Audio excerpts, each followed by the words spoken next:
nom du Père, du Fils et du Saint-Esprit. Amen. Le désert, lieu de rencontre avec Dieu. Le désert est un lieu voulu par Dieu. Dans la Bible, le désert n'est pas seulement un lieu de souffrance. C'est un lieu choisi par Dieu pour parler au cœur de l'homme.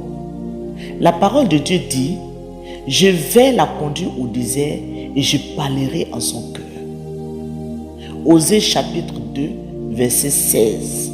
Le désert est donc un lieu d'intimité avec Dieu. Quand Dieu veut transformer une personne, il la conduit souvent dans le désert. Le peuple d'Israël a traversé 40 ans au désert. Moïse a passé 40 ans au désert. Élie a marché 40 jours dans le désert et Jésus a jeûné 40 jours dans le désert. Le désert est l'école de Dieu. Le désert, deuxièmement, le désert révèle ce qu'il y a dans le cœur. Dieu permet parfois le désert pour révéler notre cœur. La Bible nous dit que le Seigneur, ton Dieu, t'a fait marcher pendant 40 ans dans le désert pour t'humilier et pour t'éprouver afin de connaître ce qu'il y avait dans ton cœur. Deutéronome chapitre 8, verset 2. Dans le désert, les masques tombent, les illusions disparaissent, les fausses sécurités s'écroulent. Quand tout va bien, il est facile de dire Seigneur, je t'aime, n'est-ce pas? Mais dans le désert, Dieu regarde ta fidélité, ta confiance, ta persévérance. Troisièmement, le désert est un lieu de combat spirituel. Le désert est aussi un lieu de combat spirituel parce que Jésus lui-même a été tenté dans le désert. Jésus fut conduit par l'Esprit dans le désert pour être tenté par le diable. Matthieu chapitre 4, verset 1. Cela signifie une chose très importante. Si tu traverses un désert, cela ne veut pas dire que Dieu t'a abandonné. Au contraire, l'Esprit peut te conduire dans le désert pour te préparer à ta mission. Avant le ministère de Jésus, c'est-à-dire que son ministère public, il y a eu le désert. Avant la manifestation de la puissance, il y a eu l'épreuve. Et avant la gloire, il y a eu la purification. Quatrièmement, le désert est un lieu de transformation. Le désert change les hommes. Moïse est entré dans le désert comme un fugitif et il est sorti comme un libérateur. David est passé par le désert de persécution et il est sorti comme roi d'Israël. Jésus est entré dans le désert dans le silence et il est sorti vertu de puissance. Donc la Bible dit que Jésus retourna en Galilée avec la puissance de l'Esprit. Jean chapitre 4 verset 14. Le désert n'est pas ta fin. Non, le désert est une préparation.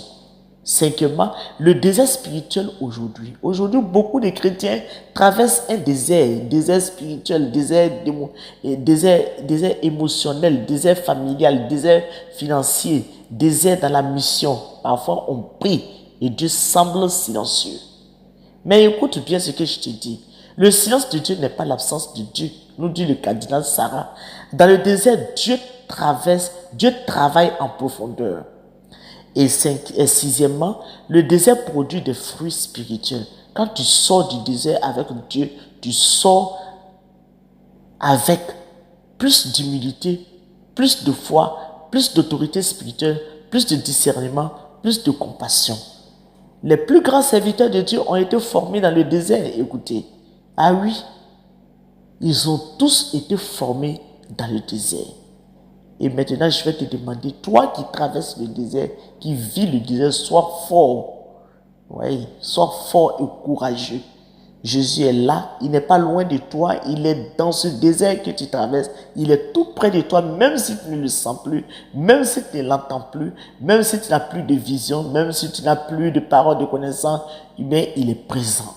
Il ne t'a pas abandonné, il est là dans ton désert. Et c'est pour cela que je vais te demander de baisser la tête et on prie. Dans le nom de Jésus, je proclame que tout désert dans ta vie devient un lieu de visitation divine.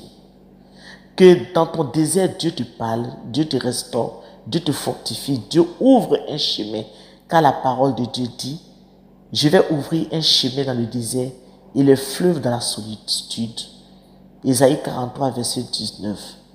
En ce soir, je prophétise des fleuves de grâce, des fleuves de guérison, des fleuves de restauration, des fleuves de bénédiction dans ta vie. Et dans chaque désert de ta vie, Seigneur notre Dieu, dans nos déserts, ne nous abandonne pas. Quand la nuit est longue, quand la prière semble vide, quand l'espérance est faible, viens parler à notre cœur.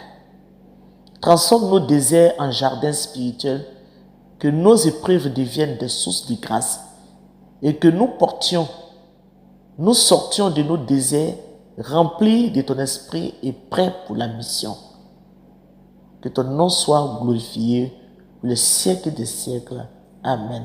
Au nom du Père, du Fils et du Saint-Esprit. Amen.